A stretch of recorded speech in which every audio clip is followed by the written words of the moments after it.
Welcome to the Bar Exam Toolbox Podcast. Today we are talking with Ariel Salzer, a bar tutor on our team, about a very important topic, self-sabotaging behavior while studying for the bar exam. Your Bar Exam Toolbox hosts are Allison Monahan and Lee Burgess. That's me. We're here to demystify the bar exam experience so you can study effectively, stay sane, and hopefully pass and move on with your life. We're the co-creators of the Law School Toolbox, the Bar Exam Toolbox, and the career-related website Career Dicta. Allison also runs the Girls Guide to Law School. If you enjoy the show, please leave a review on your favorite listening app and check out our sister podcast, the Law School Toolbox Podcast. If you have any questions, don't hesitate to reach out to us. You can reach us via the contact form on barexamtoolbox.com, and we'd love to hear from you. And with that, let's get started.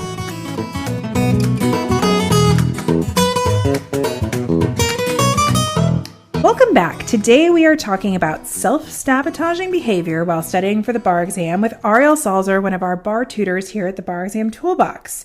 So Ariel, I feel like this is something we talk about a lot at the Bar Exam Toolbox.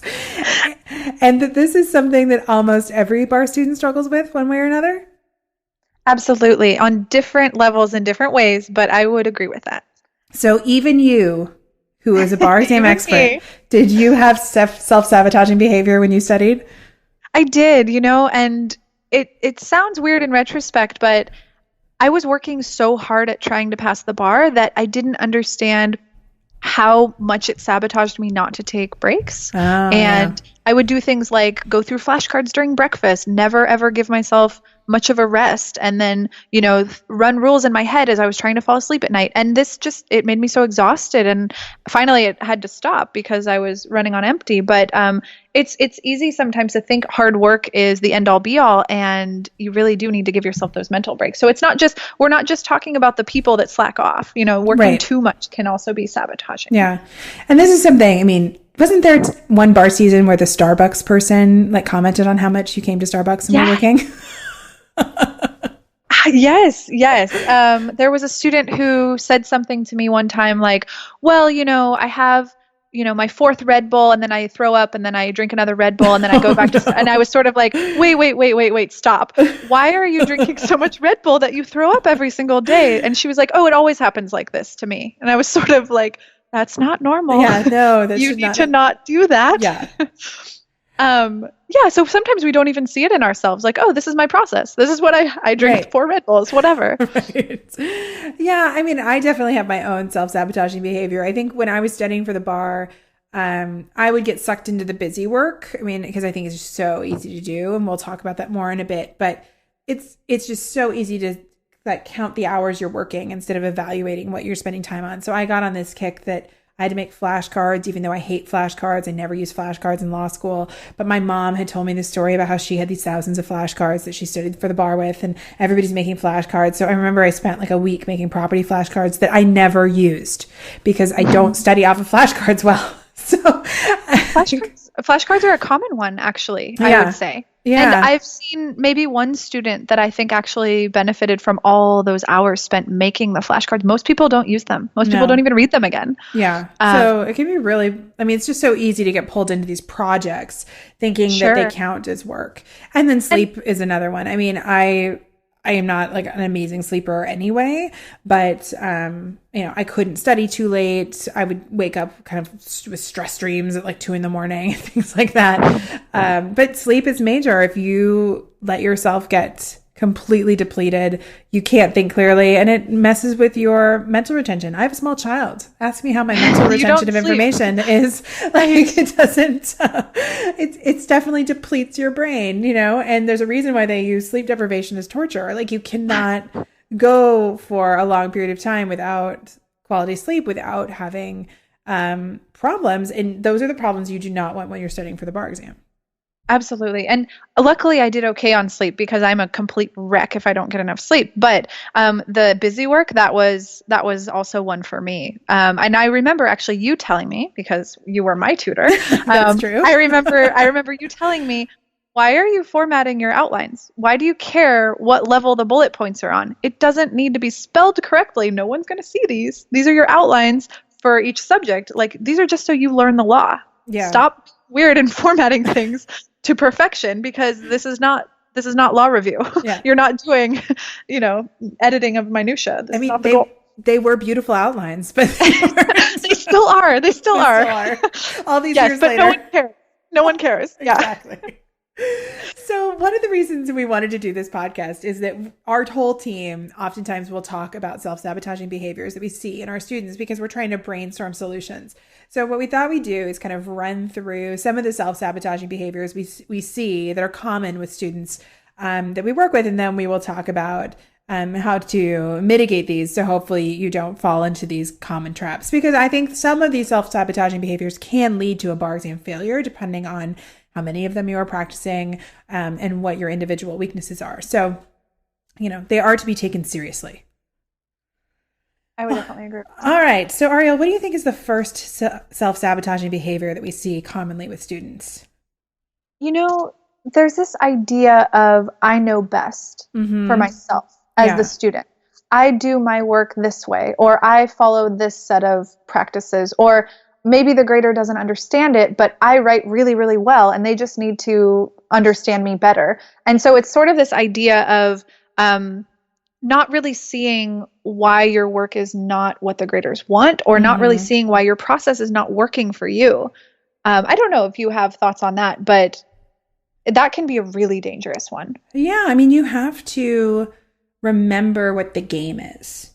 And I think I learned this lesson in my first semester of law school when I worked for my legal writing assignments, and I got my first one back and it was like red. It was red. And at this point, I considered myself a pretty good writer. I had worked in public relations. I had ghost written for people. I mean, I was shocked. I was like, people pay me to write for them. What are you talking about? And then I think it really did sort of click for me, this idea that it really wasn't about what I wanted to write or the format I wanted to write it. And my job in LRW was to write to conform to what was being required in the class. And I think that shift for me was lucky that it happened that early, because once I started writing for the professor, there would be plenty of time to write in your own style, but you kind of have to abandon your own style to conform. And I think in bar study, there can be that disconnect too. Well, I am a good writer. Maybe I went to an excellent law school. Maybe I have a firm job, but I'm not getting passing scores. Well, none of that stuff matters, because all that matters is that you're writing to conform to what the examiners want. So you can be the best writer you can be. Exactly.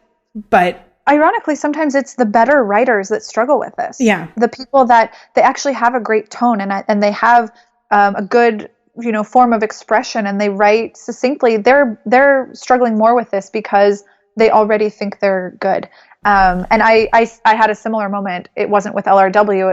It was with a torts assignment. But I remember thinking, who is this person to tell me I'm a bad writer? I'm an excellent writer. And it's this sort of pride, the sort of ego thing that happens. And this happened actually recently with one of my students for the bar. And this person told me, well, I actually think what I turned in is better than the feedback that you gave me as a sample. What I wrote is better than what you wrote, and mine looks more like the sample answers that the graders want. And I basically told this person, if yours looked anything like the sample answers, you wouldn't have failed the exam. Yeah. If you had the ability to write that way, and if you were writing that way in practice, the graders would have given you a pass. So clearly you have some kind of, I don't want to say delusion, but clearly you're not seeing what's wrong with your work. Yeah. So anyway, yes, I think this is so common, and it's almost like you just have to step outside yourself. This is not personal. It doesn't mean you're not smart. Mm-hmm. You just have to do it their way. That's the you rule. have to play the game. And one of our tutors labels this magical thinking, which I really loved. It's because it is really easy to just review sample answers and really not see how your answer differs from them. Or making excuses for the differences. I had everything that was in the sample answer, even though mine was 2 pages. And it's I doubt that. Let's really go through and dig through it. And I think it can be comforting to not really challenge yourself by forcing yourself to really evaluate and self-criticize. I mean, I don't like to be, I'm kind of judgmental of myself sometimes, but that's something for a therapist, not for this podcast. But I think it can be hard, especially when you are nervous and you're anxious, to critique yourself all the time. But that self-evaluation is so important because in the moment of the exam, you are going to have to make judgment calls about how to spend your time, what issues to write on, when to stop writing, when to move on to the next thing. And if you haven't been able to self-evaluate your work and make those judgment calls on the work in practice, you're not going to be able to apply that to the exam. And then you're going to make poor judgment calls in the exam and then be shocked when you get scores that you're not happy with. Right. Absolutely. And, I would say I've probably had fewer than five students that I think actually critique themselves to the level necessary. I think most people give themselves a free pass. And let's face it, you're terrified of not passing. Yeah. You're already feeling really bad. You don't want to bring down your morale. You're teetering on the edge of maybe depression, anxiety, all kinds of other things. I get it. But yeah, I would say most people are too easy on themselves when it comes to why is my answer different than the sample, or why is my outline not something that could have turned into a passable answer? Why do I think this is so good? Yeah. Why do I need to maybe fix it? There's a lot of hard work in here. I mean, studying for the bar is hard work. If it's not hard work, then you're probably not doing it right. That doesn't mean that you need to do it 16 hours a day. That just means that the work that you're doing needs to be challenging yourself to like push yourself to play this game, to deliver what the graders are looking for. If you have a Ivy League education and you work at a big firm and you have all these accolades for your writing, that's wonderful. You can go back to writing that way the day after the test. But good point. The graders don't want to see it. That's because they don't have time to read treatises on criminal procedure. What they want is an answer to the question asked in a very clear format. In any bar, the California bar, the UBE, all of these bar exams, you are under time pressure and have to be very focused. So you don't get the luxury of using eloquent language or crafting sentences. I also think English majors oftentimes from college struggle with this because they're like, but this is not refined writing. It's like, nobody wants refined writing. That's not what even is being judged here. Refined writing that doesn't have the right material in it is not going to pass. Yeah, absolutely. Or thinking, I'm smart, I can figure it out. I don't need to plan my answer before I write it. Yeah. I'll get it all. Yeah. You're not going to get every fact. You're not going to remember every single one. No. All right. So no magical thinking. Okay. No magical thinking. No magical thinking. Another problem that we see come up over and over again is acknowledging your own learning differences, whether you struggle with any sort of mental health problems, such as anxiety. Anxiety is a really big one. And not seeking professional help to work on coping mechanisms for these things. Hey, we all have a mixed bag, right? We are all mixed bags. We all have our strengths and weaknesses. I think we have seen people with, anxiety, depression, a whole host of diagnosed learning differences, you name it, all be able to be successful. Who need physical accommodations. I mean, right. Recovering from surgery, recovering from all sorts of stuff. PTSD, brain injuries. Yeah. Yeah. I mean, all kinds of things. We've really seen it all. We've seen so much of it. And those are not necessarily the threshold that will keep you from passing. Will it make certain elements of the bar exam more challenging? Sure. But it's only, I think, kind of an insurmountable challenge if you're not working with the right team of people to move you through that. So like a tutor is really great, but we are not healthcare professionals. So if you have debilitating anxiety that's gone to a clinical place, you need to make sure that you have that clinical support, and you need to make sure they're providing you with coping mechanisms. If you are on medication for something like ADHD, you need to make sure that your doctor understands what this test is about, and if you're working with medication, that the medication is set up so it's going to carry you through those testing days. Like, these are all things that you really need to be proactive about and not wait until a few weeks before the exam to try and get problems solved. This is kind of got to take the long view on this one and get the help that you need so you can be able to compete on the level playing field that you deserve for the bar exam. Definitely. And on the point of medication, I've seen this so many times actually, where either the dosage is incorrect, the medication itself is not the right one for this particular person. It's making them tired or sluggish or, not able to focus. These are not things you can have happen during the test, so this stuff has to get worked out with your doctor weeks and weeks in advance so you can acclimate to these different drugs that you're taking, or sleeping medication. That's another one that people sometimes have issues with. And it's like, you cannot practice with this the week before the exam. So yeah, talk to your doctor, work this stuff out early. Yeah. You don't want to be experimenting with beta blockers the weekend before the test. You want to, if that's something that you and your doctor decided you need, you want to have that at the beginning of your preparation period. So you can start seeing how that makes you feel, and testing, because a lot of this stuff is not a perfect science. It takes a little bit of trial and error and feedback between you and the doctor. And sometimes these doctors, whether they be therapists or psychiatrists or medical doctors, can be hard to see. And so I've even had students who've had trouble and want to go see their doctor, and it's a 2-week wait to get an appointment. Yeah. So, this is the stuff, if you're a 3L and you're listening to this going like, oh, I have some of these issues, make sure that you are laying the foundation as soon as you can to get the plan in place. So you can, you have the right resources, and you're figured out as much as you can going into the test. So you're not playing with medication, shortly before the bar exam. Yeah, I agree. And really closely linked to this is something that really drives me crazy. Sorry guys, but not applying for accommodations in a timely manner. So you do not get the accommodations that you need to level the playing field. We did a really great podcast with a psychologist who helps people file for accommodations. But filing for accommodations on the day it is due is a terrible idea, because you may not have a right to appeal during this testing cycle. And you may not even get your results of your accommodations until about a week before the test. You don't want information about how you're going to execute the test to change a week before the test. It's not a great situation.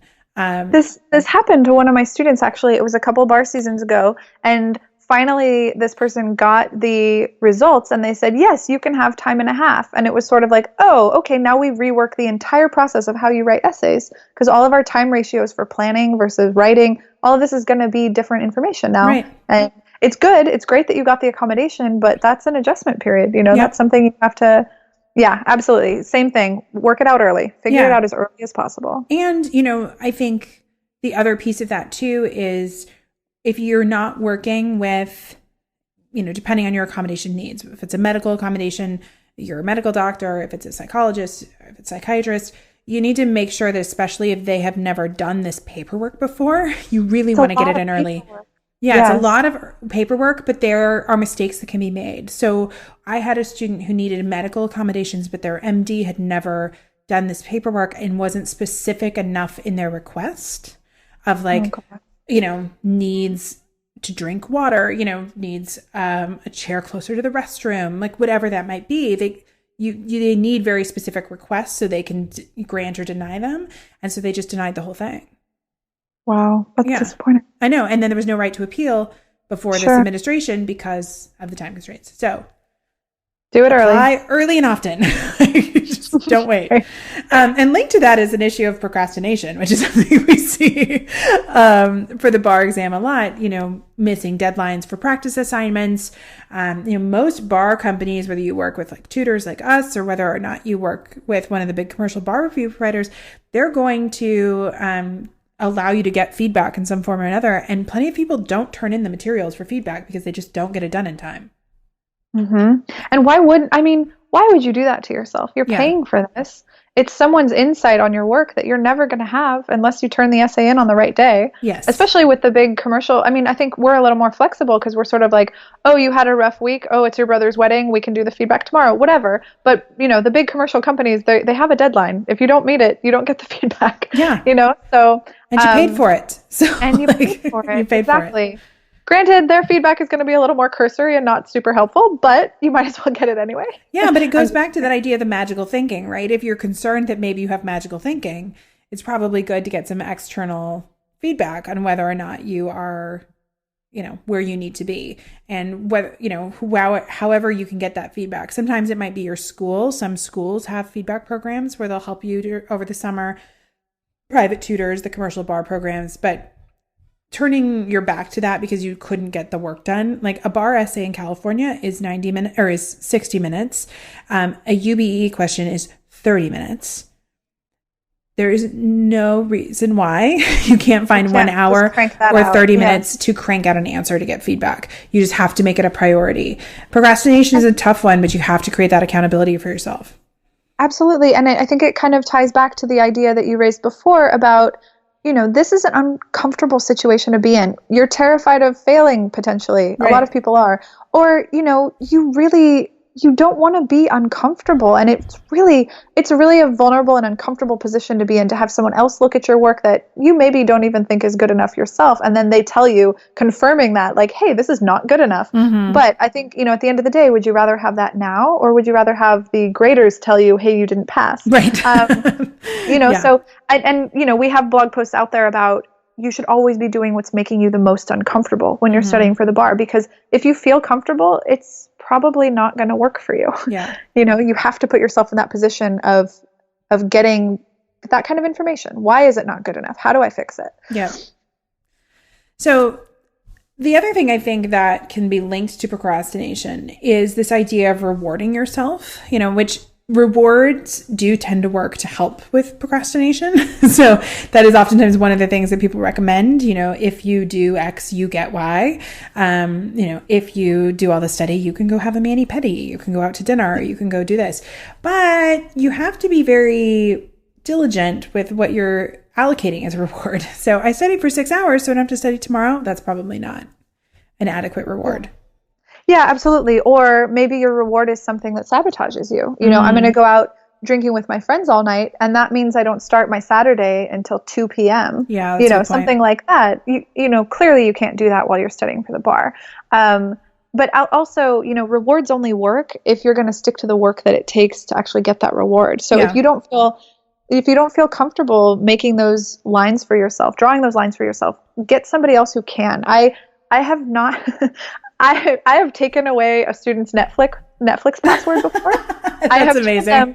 You need to email me your password. I'm going to change it. I will give it back to you when you do your work. Yeah. And it shouldn't happen like this. This should not need to happen. These are adults. These are people that they should be able to manage themselves. But it takes courage to say, hey, look, I can't handle this myself. I need your help. I can't fight the urge that I have to just go watch TV because I hate studying for the bar. I mean, nobody enjoys this stuff. No. It always makes me think of that Sex and the City episode where Miranda is has the cake or something in her house, and then she can't stop eating it. So she puts it in the trash, and then she eats it out of the trash. And so she pours soap on it because she won't eat it if there's soap on it. And that's hilarious. Which is hilarious. And maybe something I could imagine myself or other people that I know doing. But to just saying oh my gosh, I have to do something to make myself stop. We all have these weaknesses. You have to stop. I've had students put their phone in a paper bag in the refrigerator. I like that one. Yeah, because it's if it's all the way downstairs in the fridge and I have to feel like an idiot opening the fridge to get my phone so I can text someone, maybe that will mean that I'm not going to do it during my essay, or I've had them lock it in their car, put it in their locker at school, or even set parental controls on your Wi-Fi. Yeah. These are things adults should not have to do, but sometimes you are your own worst enemy sometimes. I know I am. Yeah. Yeah. I mean, you really have to be honest with yourself and then just do whatever you have to do to make things happen. I remember I was actually quitting my job when I left my firm. And I had been delaying doing this. And finally, my now husband, who was my boyfriend at the time, was like, okay, you have to tell them this morning. I get back from a meeting at 12 and you have to call me at 12 to tell me that you have given notice. It was you will never give notice if you do not have some accountability, because I was just putting it off for various reasons. But, it's okay to have to set up those, kind of arbitrary accountability things. Just set them up and know that that's what you need. Yeah. And, we're all trained to be lawyers. We could talk ourselves in or out of anything. Yeah. Oh, I'm just going to eat one bite of the cake and then I'll save the rest for whatever. It doesn't matter what it is. Yeah, I never eat one bite of the cake, by the way. I'm not a one bite of the cake type of person. Frankly, eat the cake off the floor on a good day. I'm just I was sort of yeah, I would have probably had to like pour soap on the cake too. It's okay. I'm sure that clip exists on the internet. If you've not seen it, I don't think I have seen it, and I really feel like I need to go. Well, we will. How about this? We will try and go find it and link to it in the show notes because it's really amazing. Maybe now that Miranda is running for governor, you know? Exactly. Yes. So you've got to come up with different ways. I think another thing that people can do, like around procrastination, that isn't necessarily, the bad habits that we have, but you can easily let life get in the way of studying and use life stuff as a way to kind of procrastinate or not stay on task. This is breaking up with a significant other, getting a new pet, scheduling a move during the bar exam, doing home renovations, letting your friends or family or study groups dictate how you're studying instead of owning your own bar prep. It is very easy to let this stuff get in the way. And then it's like, oh, I had to take my grandmother to this, so I couldn't study all day. Well, I mean, life happens, right? If your grandmother needs you to take her to an appointment, sure, you might have to take 2 hours to go do that, but then you need to study your 8 hours a day around those 2 hours. It's like you still have to hold yourself accountable. Going through breakups sucks, right? Hopefully you don't have to go through that while you're studying for the bar exam, but you have to decide whether or not you're going to let that completely derail you. I mean, there's extreme stuff. We've had students who've like lost family members during the bar, and there is some stuff that you cannot control. But the stuff that you can control, you do your best to compartmentalize. Well, and also think about the sabotaging behaviors you might have around specific people in your life, because maybe there's certain people, I had a student recently who said something like, I live at home with my parents and they have the best intentions, but they come into my study room and they do nice things like bringing me lunch or, making me a cup of tea or saying, oh, sweetheart, how's your day going? It doesn't matter what the interruptions are or what the sabotage is, but anybody in your life that is taking away from what you need to do. Yeah. I mean, of course, you do need to eat lunch. You do need to take breaks. But, same thing goes for maybe really emotionally caustic people in your life, like friends or maybe even family. I had one student who, she told me, my mom always tells me you're not good enough, you're not smart enough, you're never going to pass this test. Okay, so why are you hanging out with this person while you're trying to study? Yeah, it's true. As a repeat taker when you're already having these feelings, so anybody in your life, it doesn't matter how important they are, you can set limits on your time with them and how they affect you and, what time of day you see them or talk to them, whether you're texting them 24/7, it's all about boundaries. And I think we know the people in our lives that are going to derail us, whether it's with fun and exciting stuff or stuff that makes us feel terrible, but you can't really have any of that during the test. Yeah, I think that's true. And that can be where you're like, decide I put my phone away during my study hours so I don't see texts or I don't see I don't see voicemails. I will call people back at night, you can set these boundaries because especially if you have someone in your life that's struggling, it's not that you want to turn your back on them, but you don't want their struggles to become your own.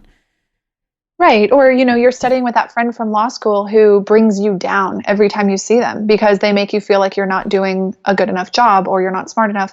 So don't study with that person. Yep. It's not going to hurt them. It's not going to hurt you. It'll hurt you if you stay. Yeah. So, yeah, these are common. These are so common. They come up every season. Yep. Going back to things that you do when you study, one of the other self-sabotaging things we see over and over again, and we were actually just talking about this before we got into this podcast recording, was not really doing the practice and completely writing out answers, deciding that outlining is the same as writing out an answer. So Ariel, why is outlining not enough? Well, first of all, outlining gives you a lot of wiggle room because maybe you write down, negligence as an issue that you spotted. Does that mean that you saw that there's a child engaging in adult activity? Does it mean that you used the right standard of care or that you called breach the right thing and you used the right facts? We don't know because all you jotted down was negligence. So it's really easy to give yourself a free pass and say like, oh yeah, I would have, oh sure, that makes sense. I would have gotten that. But unless you actually commit to writing out the answer, you don't really know what you would have said. And you don't know if you would have gotten all the answers that you put, that you maybe even had in your head. But if they're not on paper, it's hard to hold yourself to that kind of standard. And, the other thing too is that, are they testing you on how well you outline? No, they're not. Right. They're testing you on how well you write the actual finished product. So if you don't practice writing that finished product and you think your outlines are amazing and they're good enough, okay, great. But the skill that they're testing you on is translating those outlines into an actual essay. So if you can't do that in the time constraints, and, especially in California, and this differs in some of the other states, as you know, but unless you can explain your reasoning and why you use that fact, they're not going to pass you. So yeah, and the outlining, you don't get practice with that explanation. You don't get practice with the fact usage in the same way. Yeah, I think that's true. I mean, one of the things the bar examiners are looking for is legal analysis. And if you can't show them that, then you can't pass. And outlining, unfortunately, doesn't often lead to legal analysis. It focuses on issue spotting and maybe writing down the rules, and that's just not enough to pass. And I think it's a habit that can be one that's comfortable. So you're like, oh, well, I'm doing so great because I can outline all these questions. But unless you're forcing yourself to write it out, the true nature of your study is not really getting highlighted for you. And you don't get practice with timing. If all you're doing is outlining in 15 minutes, 20 minutes, can you finish an essay in an hour? Because if you're not practicing that, it's going to be really hard. Yep. All right. We already talked about another self-sabotaging behavior because it's something that I struggled with, but was not sleeping. So not sleeping, very bad. Please don't do it. Please make sure you figure out how to get sleep. If you're retaking the bar exam, one of the other behaviors that we have seen is this idea that you just try and do the exact same thing that you did last time and expect a different outcome. So this typically does not work. It's not saying that you necessarily can't take the same course again, because oftentimes that's not the issue. Sometimes it is. But it's what you did with that course and how you studied and whether you did not enough practice, too much busy work, listened to lectures for too many hours, didn't memorize the material, had time management problems, didn't get accommodations. Like there are tons and tons of reasons why people would fail, but you don't want to come at your bar study the same way again the second time, because it's just likely you're going to have the exact same outcome. Yeah, I would agree with that. And it goes back to that idea of really needing to sit down and take a cold, hard look at what did I do? What could I have done differently? Did I do my best every single day? Really? Yeah. Am I sure? That? Because most of the time there was either some slacking off or some busy work or some, running yourself into the ground to the point of exhaustion, all these things that we've talked about so far. And so, yeah, you have to change your game or you're not going to get a different score. Yeah. If you are working and studying, which is something that a lot of people are doing, and we're finding more and more of our students are working and studying.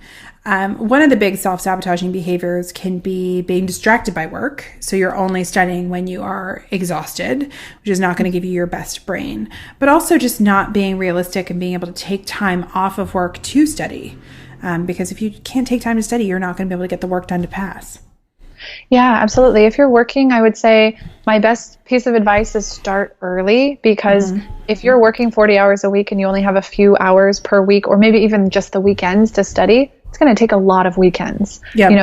You can't do this in 2 or 3 months. That's not enough time. Yep. So start early, start very early. And another thing a lot of students have tried is writing the essays in the morning before work. I know it sounds really like an ungodly hour to be writing essays, because sometimes you are going to be waking up at maybe 4:30, 5 o'clock in the morning.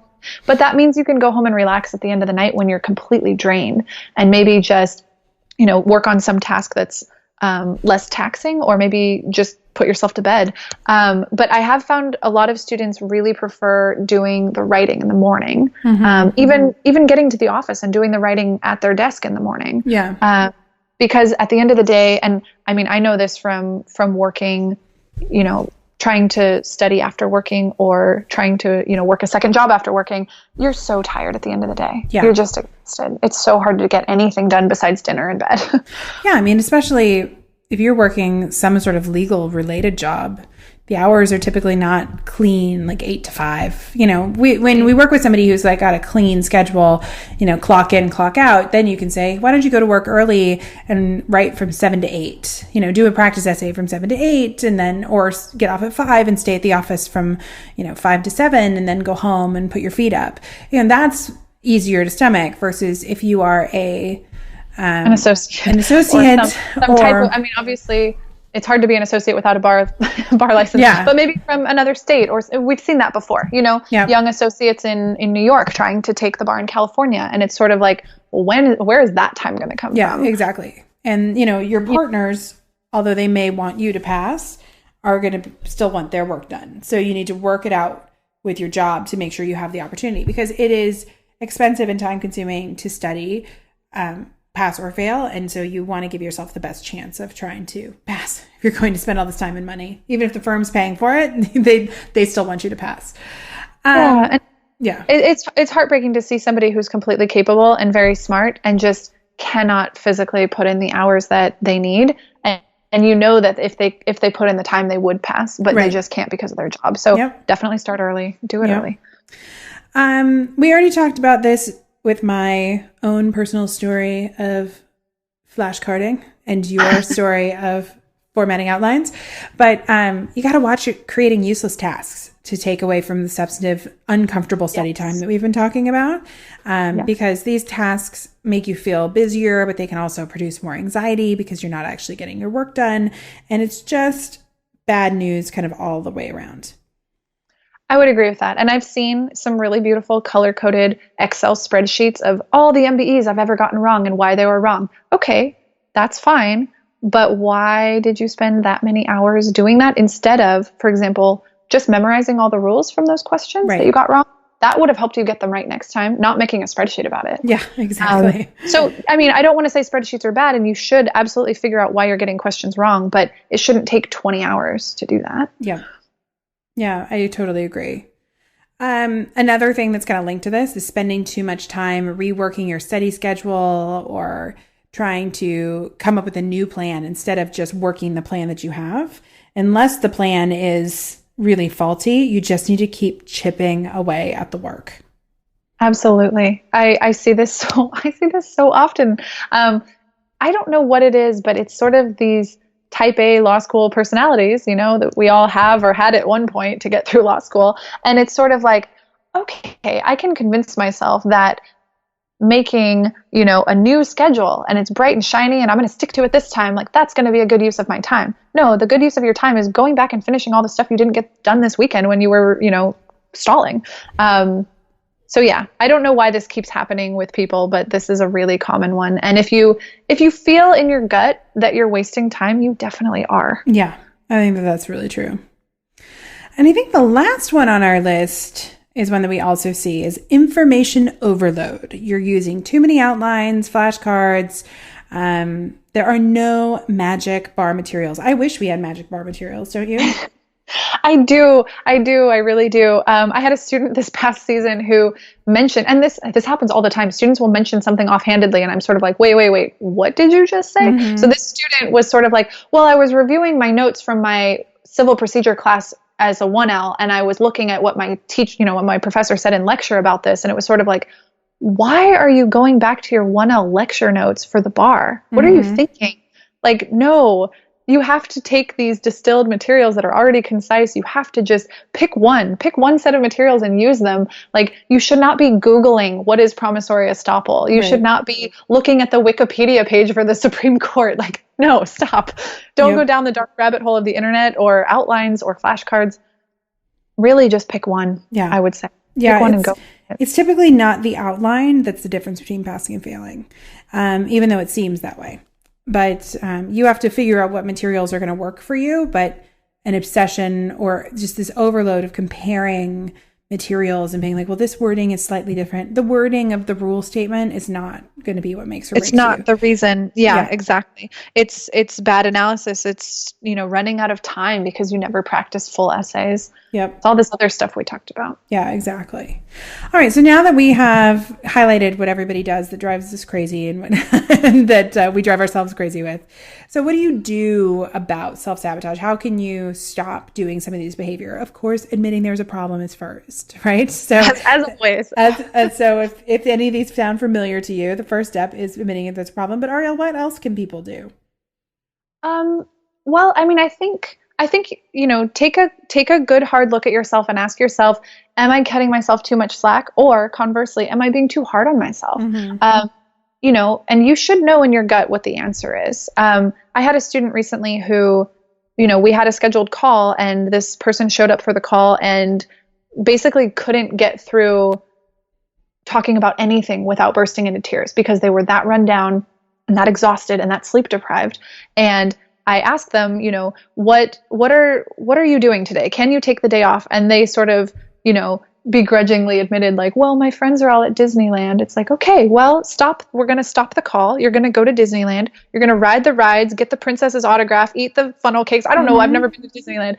Do whatever it is that gets you back recharged. Put yourself to bed super early and let's talk tomorrow. And it was amazing. It was amazing. This person did not think that was a good idea. They thought I was crazy. But then the next day it's like, okay, we can talk without crying. We can talk about getting some work done, so this person was clearly being way too hard on themselves, not taking any breaks at all. But then on the other side, there's those people that are kind of just trying to cut corners and, telling themselves I'll rework the outline. And that's a great use of, 20 hours of my time or whatever. So taking care of yourself is the first step, but it can mean different things for different people. So I would say most bar students that I encounter are not being hard enough on themselves when it comes to doing the work. They're really hard on themselves in terms of negative judgment, like, oh, you're not smart enough. They all do that. But in terms of just buckling down and doing the work, I would say most of them are not as good as they need to be at that part. Yeah.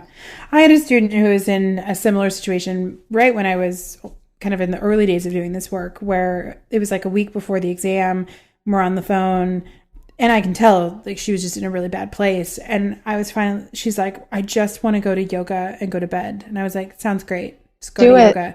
And so she just took the afternoon off and like went to yoga and then went to bed at like 5:00 at night and slept all night and was totally able to function and ended up passing in the days following. But I really believe that if she hadn't just said uncle, I think I got to go do this for myself and hadn't been honest about that she wouldn't have been able to pull it together for the test. Well, because you feel so guilty. I mean, you don't want to take any breaks sometimes because it feels like it's going to take time away. I had a really similar story with a student from a couple seasons ago who also passed, but she was running herself ragged. She was, mom of young children, taking the exam as a repeat taker. And it was sort of like, okay, well, you sound frenzied. You sound like you're at your wit's end, what makes you feel calm? And she was sort of like, well, I live right next to the beach, but I never go there. Okay, well, leave your phone at home, go sit and stare at the water for 1 hour on the clock. I don't care what you think about, but you do this, and you do this today and tomorrow and the next day, and let's see what happens. And she passed, and she was so much more calm.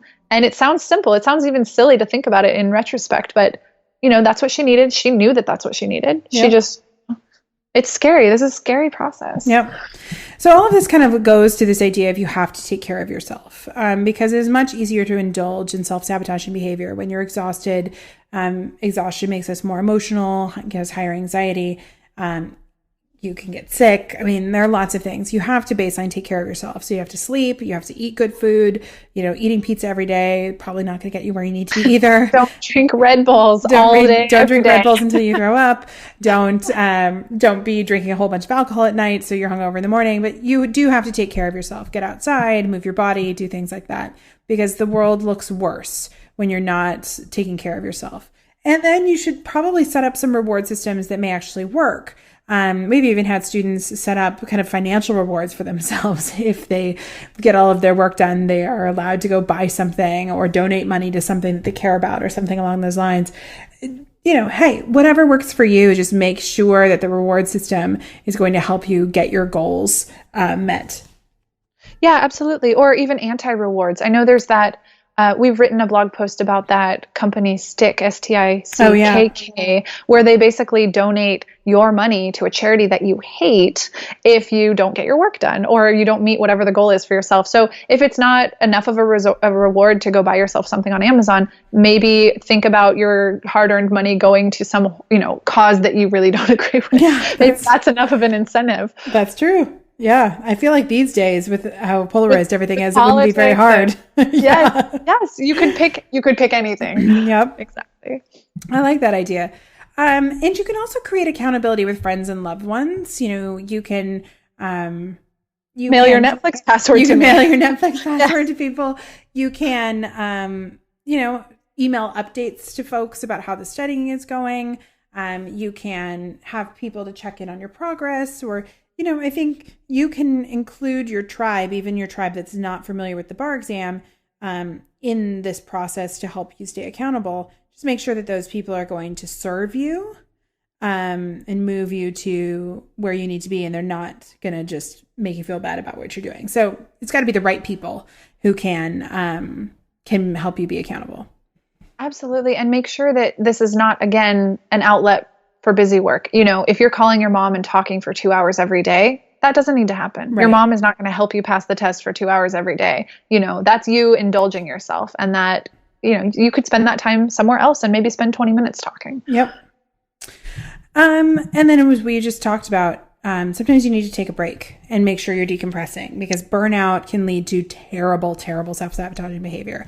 And so you got to be honest with yourself when you've reached those breaking points, and go to Disneyland, go look at the beach, go to yoga, like go take a walk, go see your significant other, like whatever you need to do, hang out with a dog, go to cat cafes. There's now one in San Francisco. Yeah, I have not been. There is. I remember talking about cat cafes back when that was just an idea. And I haven't been, I've been to sort of the ones in Japan maybe, but not in the Bay. But, you know, and we've talked about before with one of our mutual friends, when they were studying for the bar, we went and cuddled kittens at a shelter because that's what makes her feel less stressed, you know? Yeah. So do whatever it is for you. Go play with a puppy, go babysit your nephew. Yeah. Whatever. So just be honest with yourself about what's going to make you feel better, and look for those signs of burnout, because they can lead to unproductive study and really can cause a lot of problems down the road. So and draw the line. Is it burnout, or are you being lazy? That's because true. Only you know this. Yeah, that's really true. And so you have to evaluate for yourself if you're struggling. Like, look at your to-do list. Am I getting the stuff done that I need to get done? Am I sleeping? Am I studying 16 hours a day? Like you kind of have to evaluate all of this stuff and then be like, wow, maybe the burnout is real, or maybe I'm only studying 6 hours a day and the burnout is not real. So then it is time to evaluate, how you can shift your study to make it more productive. And then you can get those breaks that you want, because you don't have to study all day, every day. You have to treat this like a job. But the time that you put in, you need to get some output from it that is going to be effective. Absolutely. Yeah. Well, I think that's a lot of good stuff, both some things to avoid and some things to strive for. But I think with that, we're out of time. So thank you, Ariel, for spending some of your afternoon today talking to us about self-sabotaging behavior. Thanks for having me. We've all done this. I mean, we're not coming from a place of judgment here. No. Like I said, we would eat the cake off the floor. Exactly. I watch Netflix when I'm not supposed to. Believe me, it's hard. This stuff is really hard, but you have to just be honest with yourself and get help if you need it. Yep, exactly. And with that, we're out of time. So I want to take a second to remind you to check out our blog at barexamtoolbox.com, which is full of helpful tips to help you prepare and stay sane as you study for the bar exam. You can also find information on our website about our courses, tools, and one-on-one tutoring programs to support you as you study for the UBE or California bar exam. If you think Ariel sounds amazing, you can ask her to help you on the California bar exam. If you enjoyed this episode of the Bar Exam Toolbox Podcast, please take a second to leave a review and rating on your favorite listening app. We'd really appreciate it. And be sure to subscribe so you don't miss anything. If you are still in law school, you might also like to check out our popular Law School Toolbox podcast as well. If you have any questions or comments, please don't hesitate to reach out to myself or Allison at lee@barexamtoolbox.com or allison@barexamtoolbox.com, or you can always contact us via the website contact form at barexamtoolbox.com. Thanks for listening, and we'll talk soon.